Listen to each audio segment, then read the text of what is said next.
ইটের বদলে পাটকেলটি ভালোই ছুটছে ইরান, একটা আঘাতও জবাবহীন যেতে দিচ্ছে না তেহরান। আয়াতুল্লাহ মুজতবা খামেনিও পরিষ্কার বলে দিয়েছেন, প্রতি ফোঁটা রক্তের বদলা তেহরান নেবেই।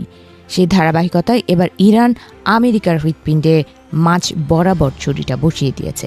সাম্প্রতিক ঘটনায় ইরান জানিয়েছে তারা অপারেশন ট্রু প্রমিস 4-এর 63তম ধাপ শুরু করেছে। এই ধাপে প্রধান লক্ষ্যবস্তু ছিল যুক্তরাষ্ট্র সংশ্লিষ্ট তেল স্থাপনা।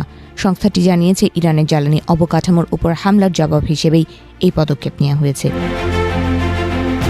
ইরানের দাবি, তারা প্রথমে সংঘাতকে তেল ও গ্যাসে ছড়িয়ে দিতে চায়নি, কিন্তু ইরানের গুরুত্বপূর্ণ জ্বালানি স্থাপনায় হামলার পর পরিস্থিতি নতুন পর্যায়ে পৌঁছায়। এর ফলে যুক্তরাষ্ট্রের স্বার্থ সংশ্লিষ্ট তেল স্থাপনাগুলোর ওপর আঘাত হানা হয়েছে। এর আগে ইসরায়েল ইরানের দক্ষিণাঞ্চলের গুরুত্বপূর্ণ গ্যাস ক্ষেত্র সাউথ পার্স এবং আসালওয়েহ অঞ্চলে হামলা চালায়। এসব স্থাপনা ইরানের জ্বালানি খাতের জন্য অত্যন্ত গুরুত্বপূর্ণ। হামলার ফলে কয়েকটি গ্যাস উৎপাদন ইউনিট বন্ধ হয়ে যায় বলে স্থানীয় সূত্র জানিয়েছে। এই ঘটনার পরপরই ইরান উপসাগরীয় অঞ্চলের বিভিন্ন জ্বালানি স্থাপনার আশপাশে থাকা বেসামরিক লোকজনকে জরুরি ভিত্তিতে সরে যাওয়ার নির্দেশ দেয়। সতর্কতার তালিকায় ছিল সৌদি আরব, সংযুক্ত আরব আমিরাতের একাধিক তেল ও গ্যাস স্থাপনা। বিশেষ করে কাতারের রাস লাফান শিল্পাঞ্চলে ক্ষেপণাস্ত্র হামলার খবর সামনে এসেছে। দেশটির রাষ্ট্রায়ত্ত জ্বালানি প্রতিষ্ঠান জানিয়েছে, হামলার পর অতি দ্রুত জরুরি টিম পাঠানো হয়েছে এবং আগুন নিয়ন্ত্রণে আনার চেষ্টা চলছে, তবে ক্ষয়ক্ষতির পরিমাণ ব্যাপক বলে উল্লেখ করা হয়েছে।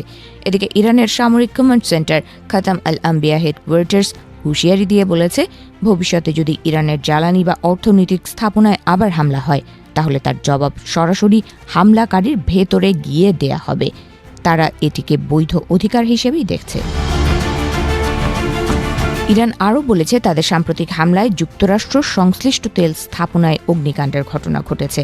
একই সঙ্গে তারা সতর্ক করেছে, ভবিষ্যতে হামলা অব্যাহত থাকলে প্রতিক্রিয়া আরও কঠোর হবে।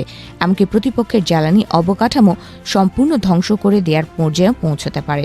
বিশ্লেষকরা বলছেন, এই সংঘাত যদি আরও বিস্তৃত হয়, তাহলে শুধু মধ্যপ্রাচ্য নয়, পুরো বিশ্বের জ্বালানি সরবরাহ ব্যবস্থাই বড় ধরনের ঝুঁকির মুখে পড়বে। ইতিমধ্যে তেল পরিবহন, বীমা খরচ এবং জ্বালানি বাজারে অস্থিরতার লক্ষণ দেখা যাচ্ছে।